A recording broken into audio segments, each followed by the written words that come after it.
ভাবিরা মনে হয় যাইতেছে এলাকা ছেড়ে। দেখা হবে। ধ্যাৎ।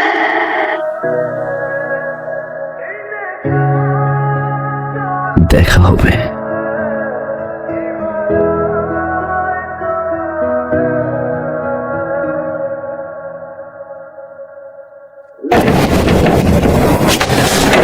আসসালামু আলাইকুম। ওয়ালাইকুম আসসালাম। কে? আমার নাম হচ্ছে নয়, আপনাদের বাসায় নতুন কেয়ারটেকার আসতে কইছিল খালুজান আমারে। বাবা, একটা লোক আসছে, বলো যে আমাদের বাসায় নতুন কেয়ারটেকার। হো আসতে বল, আসতে বল।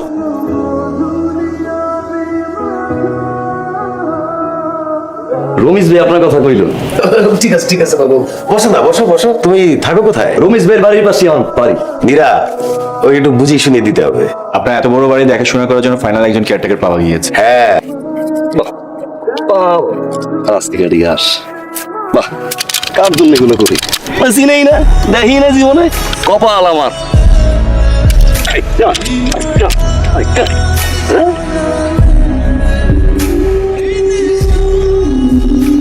আগে আমি ভাবি যে এমন হয়, কথা কয় চাষে তুই, বিশ্বাসে তুই, নতুন লাগে ফিরি ফিরি হায় তোরই মাঝে আমি খুঁজে ফিরি ফিরি হায় যেন কি করে বলো, কি করে একা সারাক্ষণ যে লাগে যে হায় সীমানা ছাড়া বাঁচি বাঁচি শুধু হায় তোরই মাঝে প্রতি।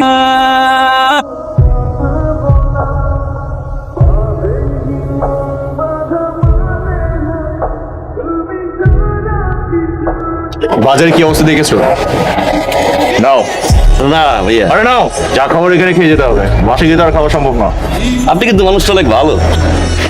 আপনাদের সম্পর্কটা কি অনেক দিনের? আরে না, তোমার আপুকে চিনি এই 6-7 মাস হবে।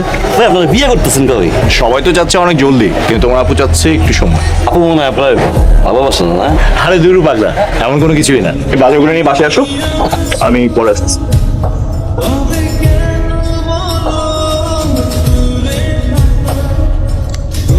আপা কি করেন? গল্প লিখছিলাম।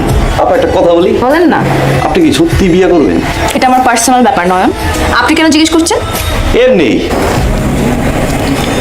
আমার একটা গল্প আছে, শুনবেন আপা? বলেন, শুনি আপনার গল্প। আমার এলাকায় একটা মেয়ে ছিল আপনার মতো দেখতে, অনেক সুন্দর। প্রতিদিন কলেজে যাইত, তাকাই তাকাই দেখতাম। কোনো সময় মনের কথাটা কইতে পারি। তারপর কি করলেন আপনি? তারপরে আর কি, এলাকা ছেড়ে চলে গেল। আমি যখন খবর পাইছিলাম বাবা, দৌড়ে আইছি। বিশ্বাস করেন আমি একটা সেকেন্ডও দেরি করি। দূর দিয়ে দেখতেছিলাম, আরে চাপাতি বাম্পাটা ভেঙে গেছিল। 7টা মাস ঘরে আছে, অনেক খুঁজছি, ঠিকানাটা পাই নাই।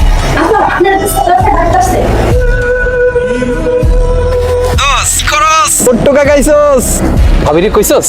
ওইটাই তো গেছিলাম, আমি তো মামা লক্ষণ তো তাইলে খারাপ। আমার মনে হইতেছে কি জানোস, তোরা চিনে না চিনার ভান করতেছ ভাবি। তুই কি চিঠিটা দিছিলি? দোস্ত চিঠিটা তো আমি দিতে পারি না দোস্ত। কি করলি তুই এটা?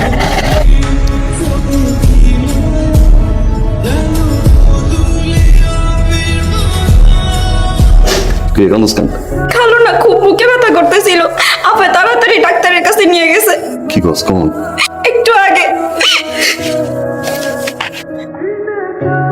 আমি রাজি ওকে বিয়ে করতে, বাবা। অনেক তো অপেক্ষা করালি।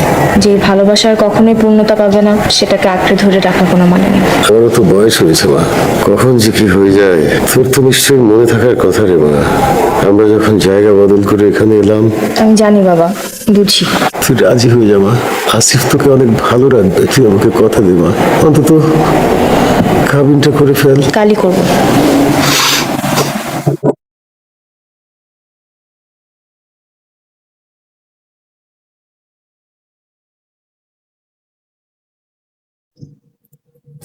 আপনি নাকি ছুটিতে বাড়ি চলে যাচ্ছেন? আজকে সন্ধ্যায় আপুর কাবিন, আজকে দিনটা থেকে গেলেই তো ভালো হতো। নয়ন, আপনার গল্পটা তো পুরোটা শোনা হলো না। গরিব মানুষের গল্পে কি আর ভালোবাসা কি? তারপরেও মানে শেষটা কি হয়েছিল? চিঠির উত্তর পেলেন? পাইনি। খোঁজ নেননি তার? চেষ্টা করছিলাম, একটা মানুষের বিয়ে করলে কি আর তার কষ্ট দেওয়া উচিত? আমার ওটাই খুব ভালোবাসি, কষ্ট দিতে পারবো না। ভালোবাসার মানুষ সুখে থাকতে দেখতেও ভালো লাগে, তাই না? ভালো থাকবেন না। নীরা, নয়ন বলে বাড়িতে চলে গেছে। আচ্ছা, তুমি কি জানো ও কবে আসবে? তোমার আসবো কিন্তু কেন? নতুন জীবন, নতুন গল্প।